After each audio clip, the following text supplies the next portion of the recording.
esta parte vamos a empezar a las intervenciones de los que están aquí acompañándonos, que van a explicarnos todo este proceso.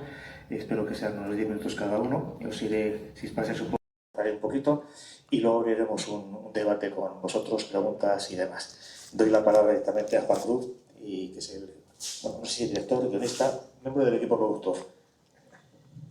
Bueno, eskerrik asko, muchas gracias por darnos la oportunidad de presentar este trabajo aquí en Madrid.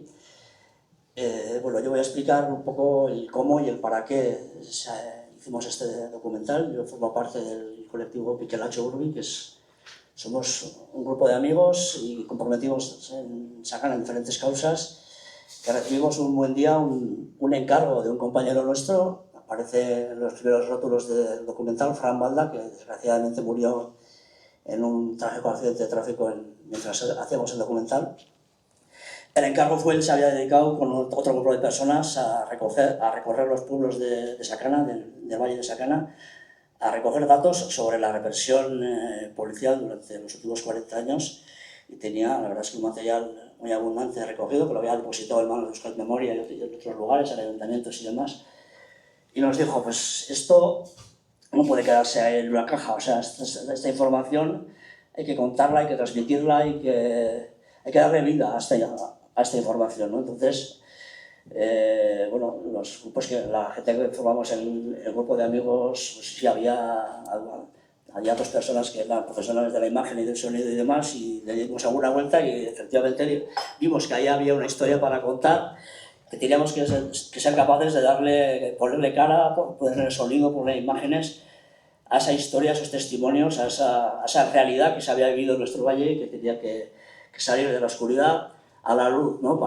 Con el objetivo fundamental de contribuir a la construcción de la memoria colectiva de nuestro pueblo, que es una memoria que la tenemos que construir con las aportaciones de todos y de todas. Nosotros, desde nuestra humildad, hacemos nuestra aportación, somos conscientes que el relato que se construya no puede ser solo en base a nuestros testimonios, que hay que recoger testimonios más plurales, de otra gente que ha vivido y que ha sufrido el conflicto desde otras perspectivas, y que entre todos y entre todas tenemos que construir ese relato inclusivo que nos sirva para construir también la convivencia del futuro, ¿no? Pero nosotros teníamos la obligación y la responsabilidad de aportar nuestro relato, ¿no?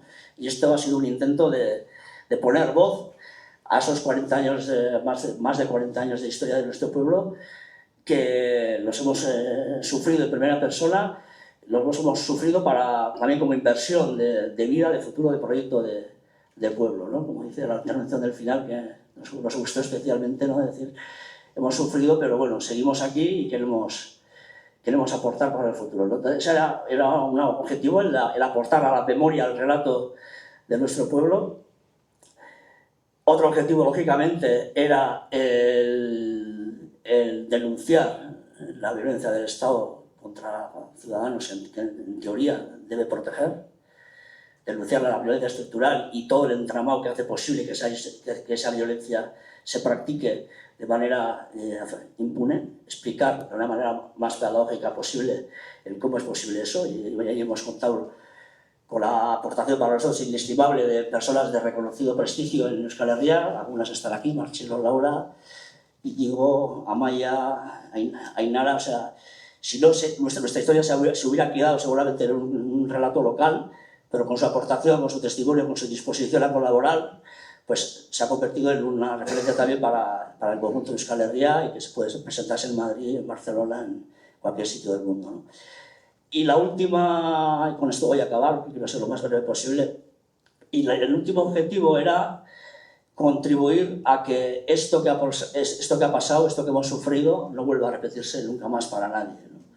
Nosotros, desgraciadamente, no podemos hablar de la tortura en pasado, todavía no podemos hablar de la tortura en pasado, porque hay, en concreto, 4 ciudadanos de nuestro pueblo, de Sacana, que siguen en prisión después de 25 años largos de cárcel, siguen en prisión en base a condenas sustentadas fundamentalmente en elementos probatorios basados en torturas, en declaraciones obtenidas bajo tortura. Entonces, la tortura no es para nosotros solo memoria, también es memoria, pero no es solo memoria, sigue operativa políticamente a día de hoy. 4 personas presas más de 25 años en base a testimonios obtenidos bajo tortura, y una persona que es el testimonio que nos hubiera gustado que estuviera aquí y que no lo hemos conseguido. Una persona de nuestro valle, torturada hace 50 años en el estado de excepción que hubo en Vizcaya y Guipúzcoa entre abril y junio del 75, fue detenido en Navarra y llevado a ser interrogado a Bilbao para poderlo interrogar bajo las prerrogativas del estado de excepción. Esa persona, 50 años después, no ha podido volver todavía a su pueblo, está en México, está enfermo de cáncer, seguramente no lo vamos a ver en Euskal Herria, y esto también este proyecto quiere ser un homenaje a su vida, a su aportación y a su sufrimiento. Gracias, eskerrik asko.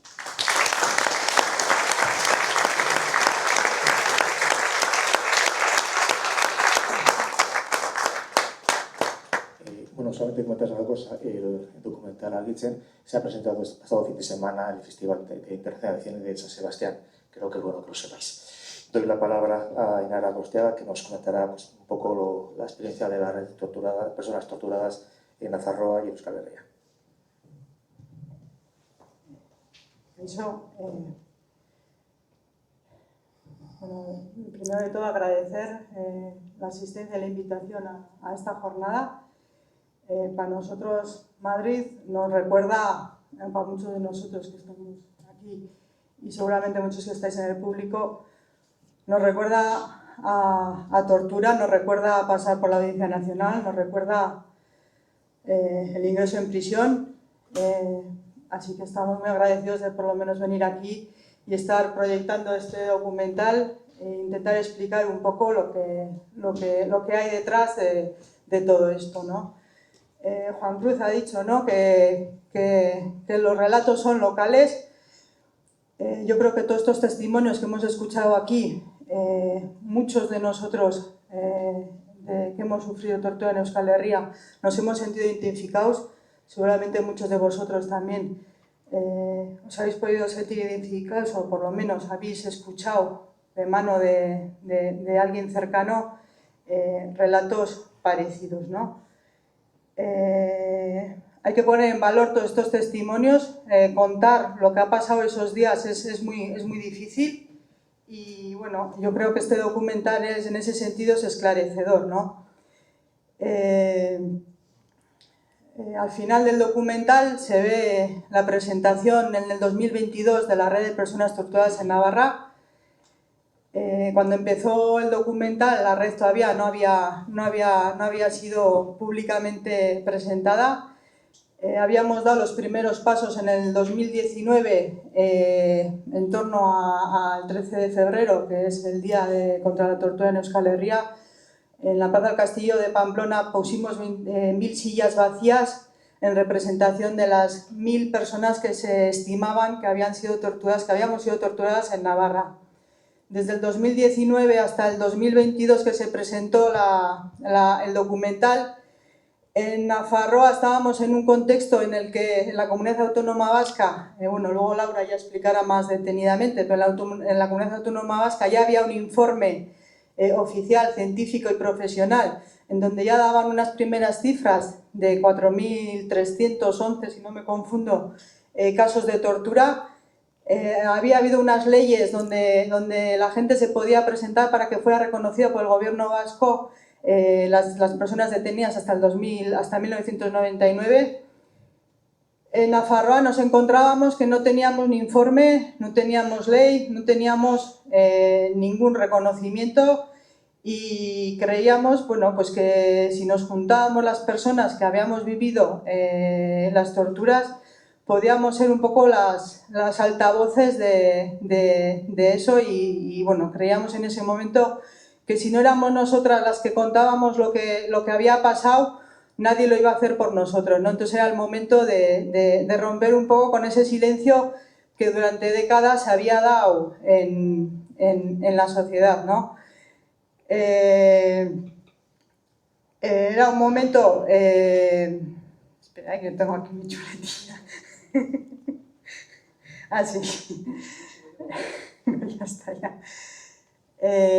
Bueno, tenemos que decir que la red de personas torturadas no empezó tampoco de cero. Para entonces había muchos grupos que habían trabajado a nivel antirrepresivo como gestoras pro amnistía, el TAT, torturaren aurkako taldea, metiendo denuncias judiciales a todas las personas que estábamos siendo detenidas, Euskal Memoria documentando todo lo pasado, y en las últimas fechas pues el propio IBAC haciendo las investigaciones que había empezado a hacer, ¿no? Con todo ese material que había, bueno, nosotros teníamos un censo en Nafarroa de cerca de 1000, bueno, al principio teníamos 600, 700 casos de tortura, de nombres y apellidos, y nosotros queríamos todos esos nombres y apellidos que teníamos contactar personalmente con las personas, repartirles carpetas, explicarles el trabajo que queríamos hacer, y nos organizamos de tal manera que pueblo a pueblo, puerta a puerta, pues estuvimos intentando localizar a todas esas personas, ¿no? Entonces ya conseguimos hacer un censo más detallado y más concreto, donde a día de hoy ya somos pues cerca de 1100 casos de tortura y más de 900 personas torturadas. En el 2022, cuando nos presentamos como red de personas torturadas, nuestros objetivos, 3 objetivos fundamentales eran el reconocimiento, la reparación y las garantías de no repetición, ¿no? Nos centramos en esos 3, le llamamos las 3 Rs, difundiendo un poco el mensaje y siendo nosotros los portavoces de lo que había pasado, ¿no? Como he dicho, no teníamos investigación, no teníamos leyes, y 3-4 años después, a día de hoy, podemos decir que ya en Navarra se hizo un informe en donde se aglutinaban los 4 informes que se hicieron, que ya daban una radiografía de lo que había sido la tortura en Navarra, 1083 casos de tortura y 916 personas torturadas. Con esa radiografía ya podíamos decir que, bueno, que oficialmente ya se tenía constancia, ¿no? Y se hizo una presentación del informe y nadie lo puso en cuestión.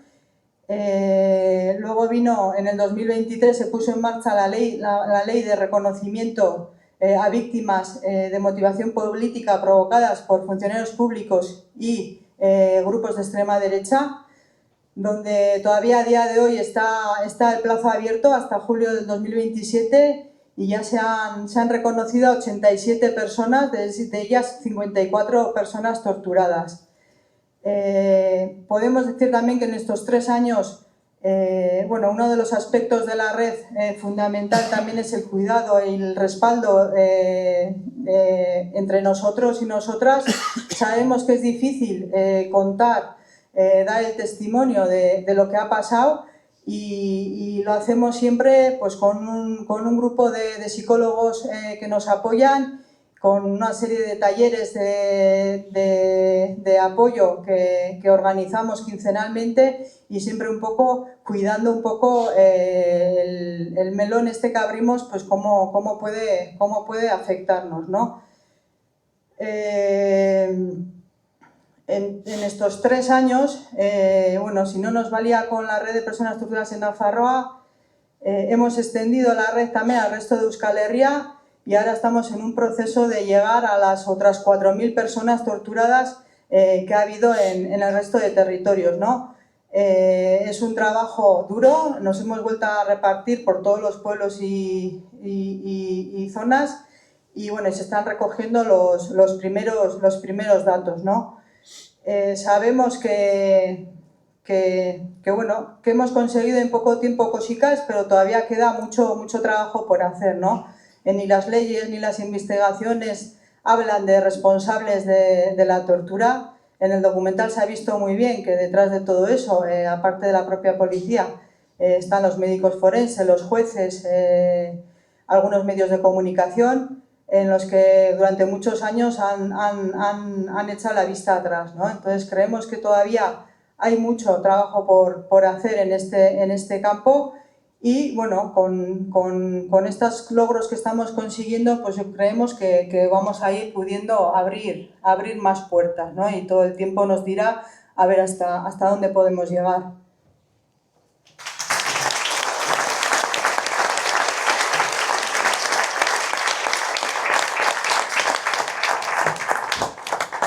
Muchas gracias.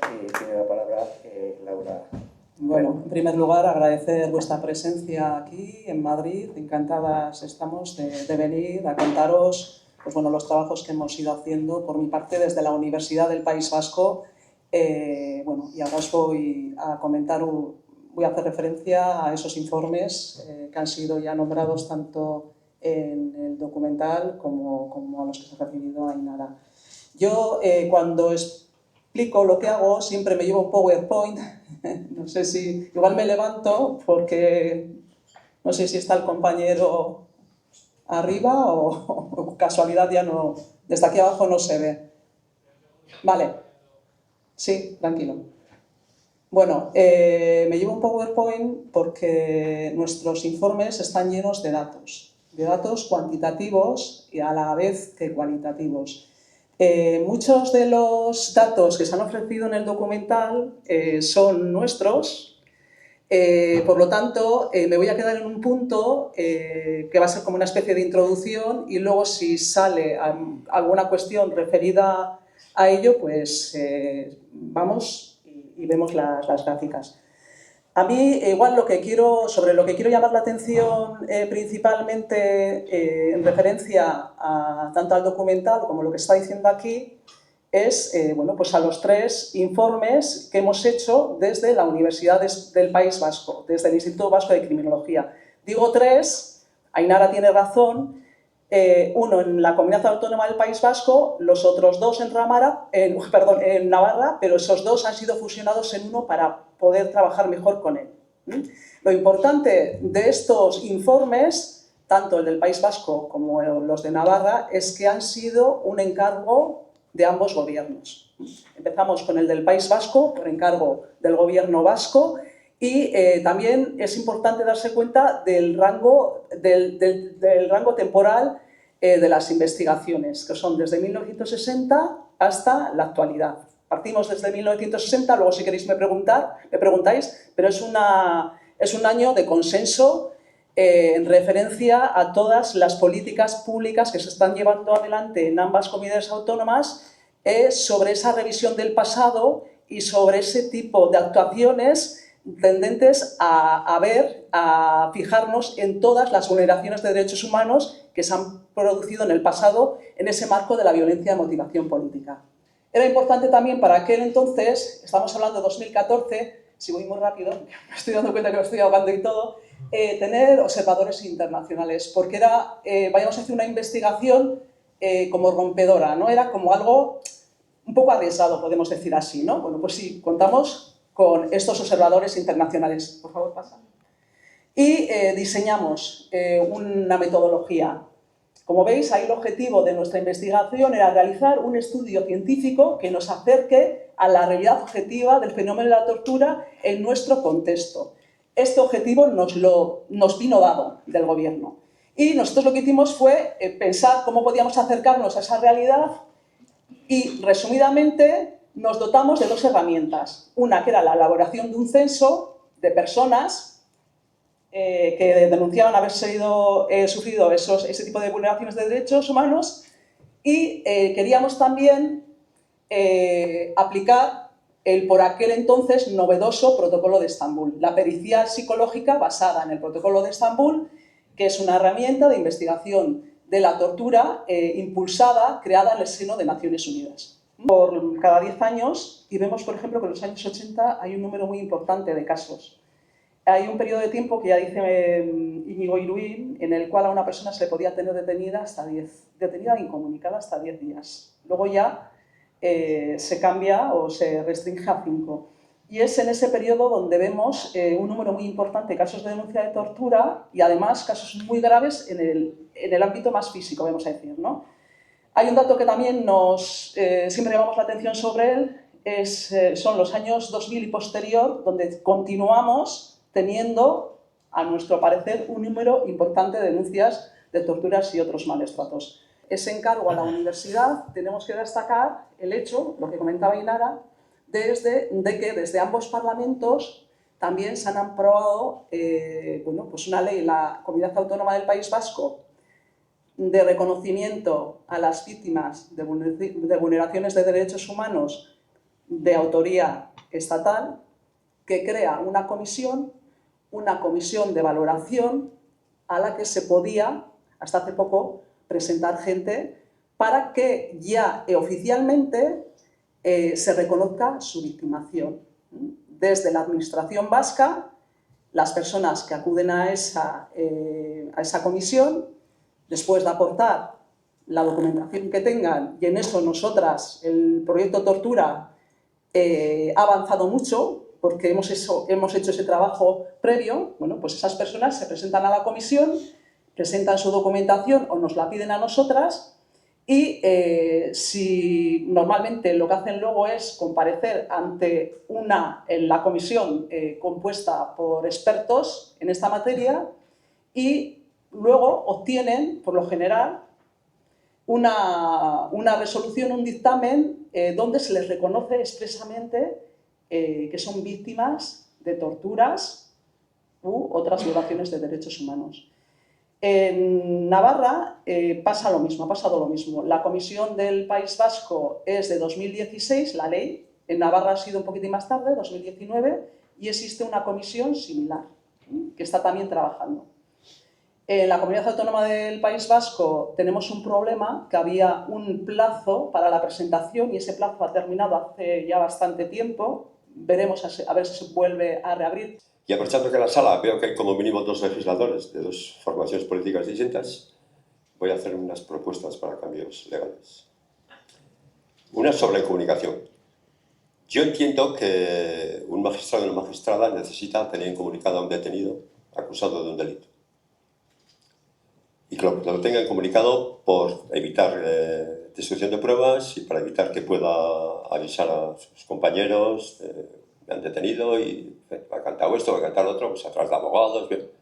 Eso lo puedo entender. Otra cosa es por qué hay comunicación policial y no hay comunicación judicial. ¿Por qué dejamos en manos de la policía durante 5 días? Bueno, son 3 días, pero vamos a 5.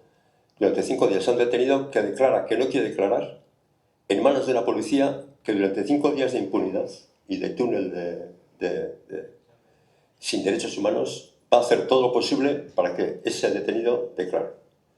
Declare lo que ha hecho y en algunos casos, para poder librarse de aquel infierno, declare lo que no ha hecho. Declare, delate, declare acepto y culpe, delate a otros. ¿Por qué nos empeñamos en dejar en manos de la policía durante 5 días a un detenido que ha dicho que no quiere declarar? No te queda el derecho a no declarar. Si lo dejas en manos de una policía que durante 5 días va a hacer todo lo que puede, explica Íñigo perfectamente toda la impunidad con la que se actúa. ¿Por qué no se pone en práctica la incomunicación judicial?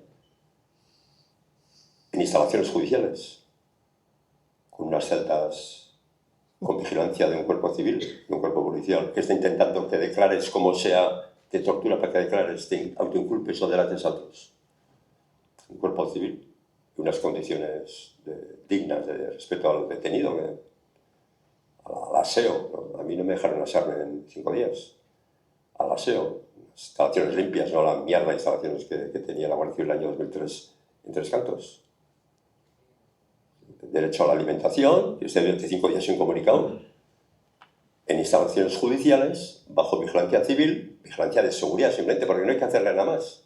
Sería tenerle detenido en una celda digna, durante 5 días. Y que le den el Quijote, que sería el Quijote durante los 5 días, y cuando pasan los 5 días, que se declare ante el juez. Porque lo que no vamos a conseguir es que las policías dejen de torturar, o dejen de presionar, o dejen de meter miedo, o dejen de amenazar. O sea, yo creo que es más fácil cambiar la incomunicación de policial a judicial, con una vigilancia de un cuerpo civil especializado en el respeto al detenido. Además que no hay que hacer nada, es meterlo en una celda, tenerlo 5 días, porque podemos pensar que en un procedimiento judicial es importante para un magistrado o una magistrada tener a una persona durante 5 días, 3 días incomunicada. incomunicada, pero en un túnel de impunidad en manos de la policía que va a intentar que declare como sea. Como sea es como sea, esto lo que se nos ocurra, es larga la lista de práctica de tortura, ¿eh? Es larga. Yo creo que eso podría ser posible. Ya sé que supone una revolución, ya sé que los cuerpos policiales van a montar una revuelta y un golpe de Estado si se les quita de las manos a los detenidos. Esta propuesta la hacía yo cuando todavía estaba vigente el conflicto, la parte dura del conflicto vasco, y donde veíamos que todos los días detenían a gente, los torturaban, ¿no? Y decía yo, no, pues dejamos en manos de... Porque la investigación de la tortura, se torturaba en el País Vasco, principalmente en Icharrondo, La Salve. Margarita Robles llega ya en el 93 a la Secretaría de Estado para la Seguridad. ¿Os acordáis que hubo un biministro, Belloc, que ya había sido magistrado, un magistrado muy interesante en su época en la lucha contra la tortura en Bilbao? Luego conocimos a otro Belloc.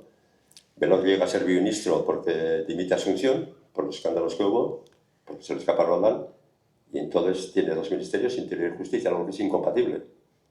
Debería estar prohibido por ley que un ministro asumiera Justicia e Interior porque son incompatibles y son antagónicos. Es como que la consejera del gobierno vasco lleve Industria y Medio Ambiente. Si lleva Industria, y si lleva Medio Ambiente. Pero deberían pelear entre los dos. Entonces, Margarita Robles, para sacar a la gente del túnel de Inchabrondo, primero nombra a Galindo general y al País Vasco, como le corresponde a un general, Galindo tiene que salir del País Vasco. Luego dice, bueno, sacó a los detenidos de Inchabrondo, pero los lleva a Madrid con la esperanza que en Madrid no se torturara. Madrid se ha torturado igual que en Inchabrondo. Por tanto, o educamos a la policía, cualquier tipo de policía, en respeto a los derechos humanos al detenido, y que si un detenido dice no quiero declarar, efectivamente no declare, y no se le haga ninguna pregunta, ninguna presión, si no cambiamos de incomunicación policial en comunicación judicial. Y la segunda propuesta, también que tiene que ver con un cambio legislativo, sería en una investigación sobre torturas, la persona de mayor alto rango que pueda ser condenada, investigada y condenada, es el jefe del operativo de la detención.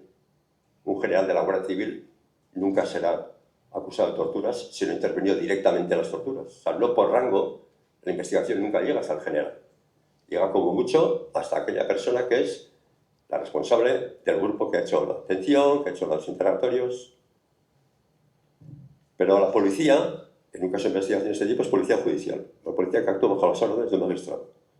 El detenido, y esto lo aprendí con Paco Echeverría hace muchos años, el detenido es el detenido del juez, no de la policía.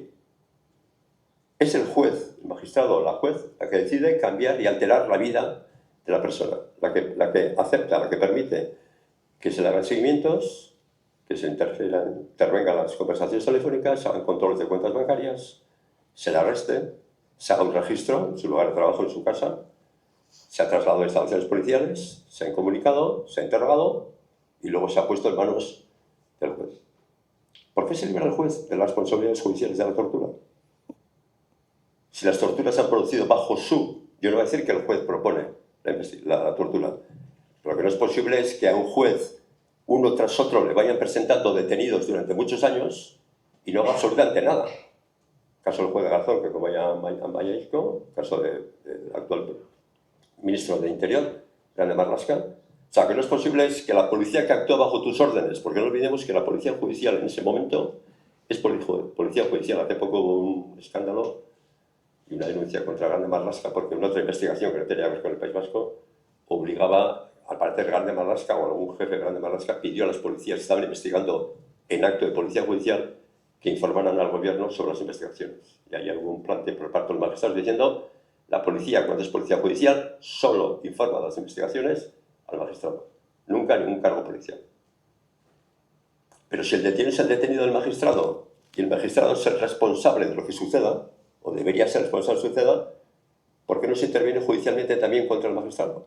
Lo que no es posible es que te presenten todos los días un detenido destrozado. Hay un caso emblemático que no he traído, pero es el de Unai Romano, que tiene la cara destrozada, absolutamente destrozada, una foto que le hicieron a los pocos días de la detención. No es posible que tu policía, a la que tú has encargado el seguimiento, el registro, el interrogatorio de esa persona, te presenten en tu despacho, después del pleno de comunicación, una persona con la cara y el cuerpo destrozado, o sollozando de mil maneras que se ha prestado, y el juez, en la mayoría de los casos, no le permita ni que le cuente lo que le ha pasado. En mi caso, el juez del Olmo permitió que lo contara. Yo cuando fui a declarar ante el juez del Olmo y vi que estaba grabando con lo que los periodistas llamamos un lorito, estos magnetofones de play record, Dije, bueno, pues lo voy a contar, ¿no? Y entonces empecé a contar, y me dijo, no, ya conté después, me hizo unas preguntas que no tienen nada que ver, y luego le conté. Y el magistrado lo único que se limita es, que en ese caso tampoco lo hizo, luego el Íñigo Irún lo consiguió, es trasladar mi narración de torturas a un juzgado de guardia. Porque la Audiencia Nacional no está habilitada para la denuncia de torturas y prevención de torturas. Que también tiene una cierta contradicción, ¿eh? O sea, te denuncian bajo el amparo de la Audiencia Nacional, pero vas a un juzgado de instrucción, de la justicia ordinaria. Eso no es posible. O sea, no es posible que los magistrados sean testigos directos de una narración de torturas y digan, hable con su abogado. En muchos casos les dicen, hable con su abogado. Y en algunos casos, tal vez en mi caso, porque yo era periodista, era director de un diario, y las acusaciones en mi caso concreto eran como bastante así un poco ligeras, mejor que lo contara. Con la anécdota de que es él, en este caso, era él el obligado a llevar mi declaración, llevarla él personalmente y dirigirla a un juzgado ordinario. Y no lo hacía. Entonces Íñigo Irún, mi abogado, le dijo, es su obligación, usted es testigo de una acusación y de una narración de un delito de torturas, por lo tanto, llévelo usted directamente por vía interna a un juzgado ordinario. Y no lo hacía. Y le amenazó con meterle una denuncia. Porque argumentaba que el servicio de transcripción de cintas a papel en la Audiencia Nacional iba muy lento y se buscó esa excusa. Cuando ya se terminó la paciencia en Íñigo Irún, le dije, o lo hace o lo denuncio. Entonces lo mandó. Pero la actividad de un magistrado no puede ser simplemente limitarse a que le traigan como le traigan el detenido. O sea, un magistrado, el primer día que le trae un detenido torturado, le llama al comandante de información de la Guardia Civil o al coronel y le dice, venga usted aquí.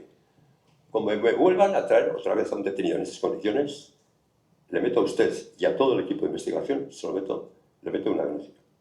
Eso es lo que debe hacer cualquier magistrado. Pero tener magistrados que uno detrás de otro. El caso de Belloc en Bilbao. Y la juez Huertas, que es un caso muy famoso. Había un caso de torturas en la Salve, en el cuartel de la Guardia en Bilbao. Pidió el juez Belloc, estando entonces en Bilbao, que se personaran los que habían sido los agentes de la detención y del interrogatorio. El coronel de la Guardia Civil de la Salve le dijo que se fuera por ahí. Vale, que se fuera por ahí. Y entonces la juez Huertas y el juez Belloc se llevaron a todo el cuartel de la Salve en autobuses a hacer una rueda de reconocimiento. Luego hemos conocido otro Belloc, ¿eh? Pero yo creo que lo que no es posible es que salga de rositas el magistrado bajo cuya responsabilidad se tortura, bajo cuya vigilancia se tortura. En el caso de Uncaria, en el caso absolutorio, de la sentencia absolutoria de Uncaria, los magistrados que nos absuelven dejan claramente que hay una falta de cuidado por parte del magistrado en nuestra situación, porque es el que tiene que hablar sobre nuestra situación, porque somos los detenidos del magistrado. Por lo tanto, un cambio de la legislación, ánimo legisladores, para que recaiga y haya responsabilidades penales sobre el magistrado, que es el que encarga la labor a la policía.